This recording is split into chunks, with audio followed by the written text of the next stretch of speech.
Well, welcome everybody to another fine segment of Lewis at Large. Yours truly, Warner Lewis from the flight deck. And of course, that means more smart talk radio is in your future. This segment, no exception. This is an interesting one. We have been on the air for almost, I can't believe it, 20 years. We have never talked about this subject. The subject is the John Birch Society from someone that is very well aware of it. Her name is Claire Connor. Her background is education. She holds a degree in English with honors from the University of Dallas, also a graduate degree from the University of Wisconsin. She lives in the southeast part of the country. And so how is she connected with what many people would say is certainly a radical right-wing group, or certainly historically was? Well, we will find that out. But first we will say, Claire, how are you, my friend? Oh, well, good. Thank you so much for having me on the show. I'm looking forward to talking to you and all of your friends there in Kansas. Well, the John Birch Society is something that some people will immediately get a reaction from. Some people will go, never heard of it, and some people will say, my gosh, are they still around? The work, by the way, before we get started, a fascinating work called Wrapped in the Flag, A Personal History of America's Radical Right. And the word personal in that subtitle is important. Claire, share with our listeners, if you would, your connection with the John Birch Society. I certainly will. My father joined the John Birch Society in 1959, a couple of months after it was founded. He was the first member of the John Birch Society in the city of Chicago, and my mother was the second. When I was 13, I became a full adult member of the John Birch Society, and believe it or not, my parents deducted my monthly dues of $1 from my monthly allowance of $2. I thought you were going to say off your taxes. And No. Well, I don't know. I don't think I had any taxes to pay on my $24 a year income. In any case, my mother and dad had become friends with the John Birch Society founder, a fellow named Robert Welsh, about 3 years before the society was formally founded. And they were kindred spirits and friends for as long as they lived. So my father was not just a fellow who played around the edges of the John Birch Society. He actually became a member of the National Council, the leadership of the Birch Society in 1960, and he remained in a leadership position until he died in 1992. So we're talking about decades of history with the John Birch Society. Claire, who was John Birch? Well, that's such a great question, because most people assume that someone named John Birch founded a society and named it after himself. In this case, though, that's not what happened. The founder of the John Birch Society is a fellow named Robert Welsh. And Robert Welsh had read about the life of a captain in the U.S. Army after World War II, was working in intelligence, who was killed by a roving band of Chinese communists outside of Suzhou, China in late 1945. So I think he was a captain at that time. Captain John Birch had gone to China as a missionary, a Baptist missionary, and then he was recruited into American intelligence. And after the war, he was killed by these Chinese communists. Robert Welsh wrote a book about John Birch called The Life of John Birch, and he was convinced that John Birch was the first fatality in the Cold War. So when he founded his anti-communist, anti-big government organization, he named it after Captain John Birch. Claire, you said he was the founding member in Chicago. I'm curious, particularly those that expound a right-wing philosophy the way they did at such an extreme. In a large city, lots of people, but large cities tend to be a little bit more liberal than most. Was it a struggle, or were there immediate followers? Oh, there were immediate followers. The interesting thing about the John Birch Society is this. In the 1960s, it was the largest, the most effective, and the most powerful right-wing organization in the United States. Now, most people today say, well, I don't know anything about these people. And I understand that. I thought when my mother died in 2007 that we wouldn't have to hear about them again. But alas, I was wrong. What I want to tell people is the John Birch Society had two major thrusts. Their first position was that the communists were coming and actually were already here in the United States. So Robert Welsh pointed to these folks he called secret communists, who were Americans who looked like us and acted like us, but they would suddenly emerge as full-fledged communists and help turn the United States into part of the Soviet Union. He believed that that was happening very soon. In other words, like around the corner. I remember when I was a kid, one time my mother said, "The communists are coming next Wednesday." I mean, okay. Anyway, as a kid, I believed that, believe me. Claire, these were not, when you look on it now, we giggle about it, but in perspective, these were not stupid people, so to speak. These were bright people, They were not stupid accomplished people in any way, shape, or form, Warner. In fact, that's something that I try to stress to folks. If you think that these people were running around with, aluminum tinfoil hats and tea bags hanging from their hats, you have the wrong people. These folks were very well educated. They were very successful business people. They were very well-known military folk. So if you think about my dad, also was on the John Birch Society Council at the time my father was there, was Colonel Lawrence Bunker, who was a personal aide to General MacArthur. William Greedy from the Greedy Industries in Milwaukee, who had been the head of the YMCA International. Clarence Mannion, who was the dean of Notre Dame's Law School. Revelo Oliver, who was a classics professor at the University of Illinois, who was, I have to say, the most vile human I've ever met. And then the name that sort of grabs everyone's attention these days is the name Fred Koch. Fred Koch, the father of David and Charles, was on the National Council of the John Birch Society with my father. If you've just joined us, excuse me for interrupting you here. You're listening to yours truly, Warner Lewis from the flight deck of Lewis at Large Radio. We are having an interesting conversation going with Claire Connor. The work is called Wrapped in the Flag, A Personal History of America's Radical Right. We are talking specifically about the John Birch Society. Claire, what was if you think back in the late 50s, and you kind of alluded to it, but politically, America wasn't asleep, but we were certainly feeling reasonably fat and happy during an Eisenhower administration. Communism, the big threat out there, but the Birch Society transcended communism alone, did it not?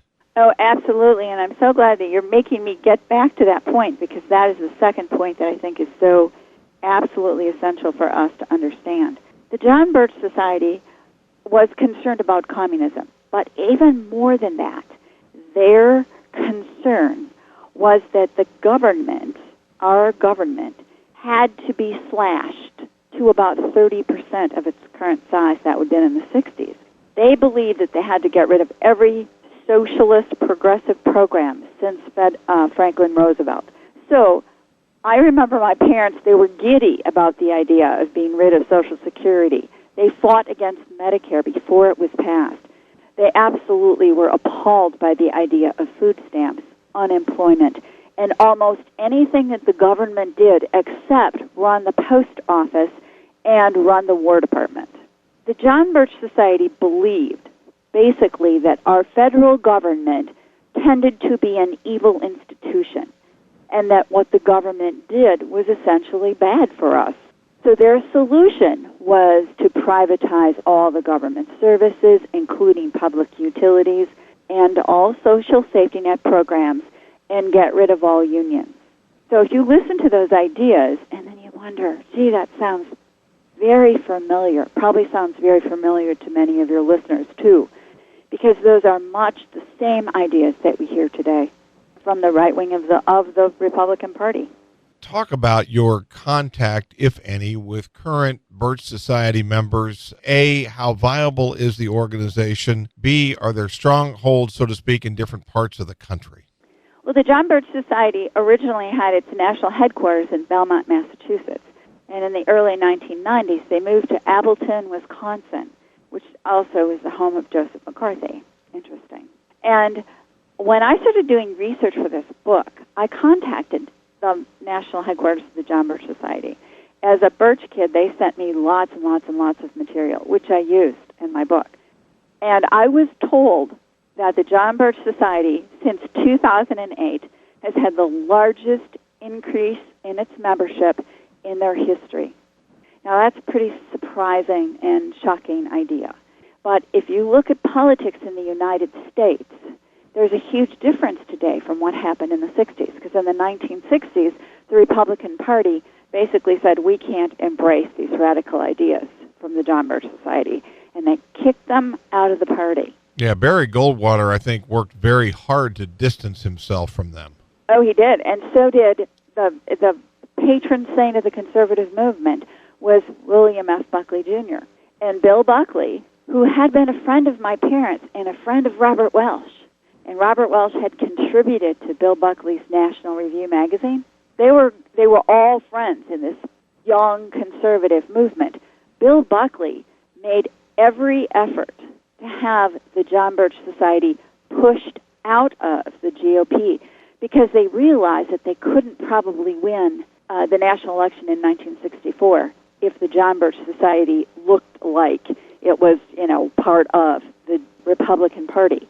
So I remember reading, I used to read a lot of things that Bill Buckley wrote, and he actually took credit for killing the John Birch Society. Surprise, Bill.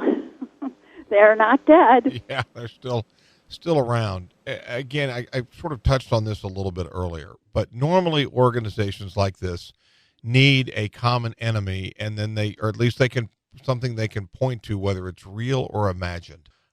In the late 1950s, beyond communism, what were the other threats? Oh, it was that big federal government. Yeah. That was the big threat, that socialism was being imposed on us by federal programs. And they saw that also getting a big foothold during the Civil Rights Movement. They saw the federal government stepping in and attempting to guarantee personal rights to people of color in the South. And that was a huge issue for the John Birch Society. They made their bones in the South fighting against the Civil Rights Movement, went so far as said that Dr. Martin Luther King was a communist. And I remember very well in my house in Chicago hearing lots of conversation about Dr. Martin Luther King as a thug, as a communist, as a revolutionary. Robert Welsh wrote a lot about the fact that the Civil Rights Movement, if it succeeded, would force us into a police state in the United States, and that there would be these roving gangs of colored, and my mother called them colored, or African-American thugs down in the South, killing black folks who disagreed with them, and for good measure, killing the white folks too. So the Civil Rights Movement made a lot of Southern whites uncomfortable, and they found a political home in the White Citizens Councils, in the KKK, and in the John Birch Society.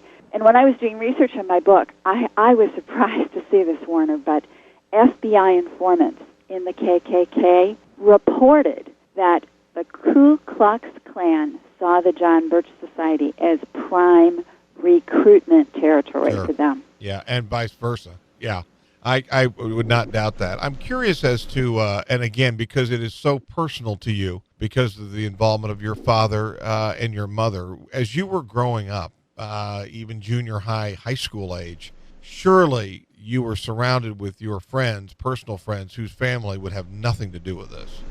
Oh, that's absolutely correct. And in the 1960s, the John Birch Society got themselves into a whale of trouble because Robert Welsh wrote a book. It was supposed to stay secret. And in that book, he said that President Eisenhower, the Republican president and the hero of World War II, was a conscientious agent of the communist conspiracy.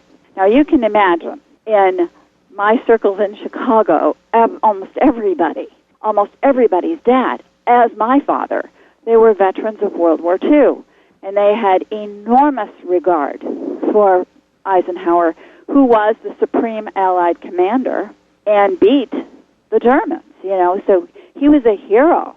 He was a hero. So to have my father defending an organization that called Eisenhower a communist was not happy times for me. And in 1961, actually, some of your older readers, they probably know me, but they don't realize they do. because the Life magazine did a big photo spread about the John Birch Society, and it was in the May 12th, 1961 edition. And on the lead story page, which is on page 124, if anyone wants to look it up, you see these folks in a room pledging the flag. These are all John Birchers, and I'm in that photograph. It was taken in my home in Chicago, and I am the youngest one in the picture. So people, when that came out, Werner, I saw myself. I was so big. You know, the picture is huge in Life magazine. I was like, oh, my God, everyone in Chicago is going to recognize me now. It was a very tough time to be a John Bircher, and it was very tough for me. I wanted my father to stop so badly. As the daughter of a father that loved you and mother, would you have been able to associate with their knowledge having friends of different nationalities or different colors? Now, my parents were very, very, very determined about who my friends should be. They picked my schools. I went to a Catholic girls' high school in the north side of Chicago. And, you know, Chicago was a very segregated city. I say in my book that by the time I was a junior in high school, everything I knew about African Americans I could write on the palm of one hand, which meant nothing. Yeah. But in high school, a teacher gave me the book Black Like Me, and that really, really impacted me. In addition, I had two African American women who came to our house and cleaned and did the laundry. They were always so kind and lovely to me, and I really loved both of them. One day, I got off the bus coming home from high school, and I saw Maddie and Alberta getting on the bus to go home, and I noticed they got on the bus, they dropped their fare into the fare bucket, and they walked to the back of the bus and they stood. The bus was almost empty, but still they stood. And it made me think about what I was reading in the news. It made me think about what was happening for African Americans. And for whatever reasons, Werner, I was one of those people. I just believed that everyone deserved the same rights I had. That was it for me. It really wasn't even political at that time. It was just from my heart. I knew that everyone should be treated by the law the way I was. And I began to understand that that wasn't what was happening.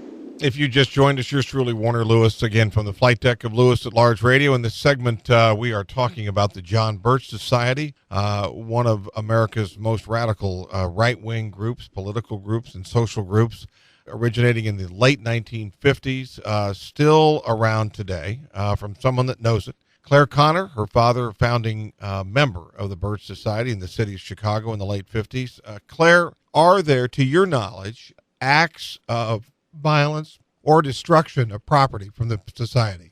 The John Birch Society is very, very careful about that. That is not what they do. The John Birch Society doesn't throw bombs and never. This is an intellectual movement. I think that's a very important thing to understand. These folks they have developed sort of the philosophical underpinnings of the far right. So my father would be horrified by the idea of violence. That was just not his position. On the other hand, they were able to look the other way when people who became members of the John Birch Society went on to some very, very unsavory positions, like the founder of the Posse Comitatus, which is an early militia group that was in Wisconsin. He was a John Bircher originally. There were a lot of people who developed thought from the Birchers and then went on to act in other ways. But I don't want anyone listening to you to misunderstand me. The John Birch Society is about ideas. And I think it's their ideas that are dangerous to the United States. But they are not people who are in the business of violence. From where you sit, again, you probably don't have exact numbers, but the year 2013, Birch Society increasing its membership or fading away? Increasing. The John Birch Society, by the way, is a secret organization, so you never know how many people are members. You just don't know that. I think the important thing to understand is when I say that they're increasing their influence. You know, there's a difference between holding a membership card and sharing the same ideas. So, for instance, let me give you an example. When we heard John Boehner the other day on one of the talk shows in the morning on Sunday talk about the fact that the Congress should be judged not on how many laws it passes, but on how many things it repeals, I say give John Boehner a John Birch Society membership card. That's precisely what my father believed, that the federal government had to be brought to a halt. And in that regard, the John Birch Society, the ideas have been very successful. Look at what's happening in the United States today. The federal government is stymied. Nothing's happening. Nothing that is helping the economy or jobs or education or building infrastructure. All those things are not happening. And by the way, the John Birch Society is pleased with that because they don't believe in federal spending for highways. They don't believe in federal involvement in education. They don't believe there should be an FDA. There should not be an EPA. There should be virtually nothing that the federal government does. And of course, they have made a lot of gains because they've been very against any health care reform. So now in Kansas, you have quite an interesting governor who's been busy putting through the legislature a lot of things I'm sure the John Birch Society is all happy about. If you consider yourself to be a conservative Republican, you might want to take a look at this book, because what's happening to the Republican Party as the far right gains a tighter grip on it is not good for the party, and it is not good for the country. So I'm not out there pushing anyone to be a Democrat.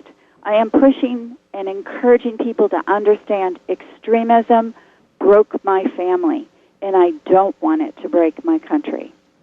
Well, Claire, again, how can people get a copy of the book and find out more about the John Birch Society? Well, the book was published on July 2nd by Beacon Press. It's available in hardcover and ebook. If your bookstore doesn't have it or your library doesn't have it, you can certainly ask them to get it for you. And, of course, we always do have our online opportunities for acquiring the book. It is available across the country, but there are some bookstores that just need to be prodded to get it. In the meantime, I invite everyone to take a look at my website, which is Claire Conner, and that's ClaireConner.com. And you can learn more about me, my book, read excerpts, see photographs, read the blogs that I've written, and see the coverage that this book has received and the excellent reviews that we've had.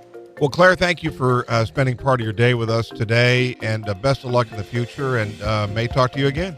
Well, thank you so much, and thanks to you, all of you, for listening. I enjoyed talking to you, Werner, and I appreciate this opportunity. You bet. We will be back with more right after this on Lewis at Large.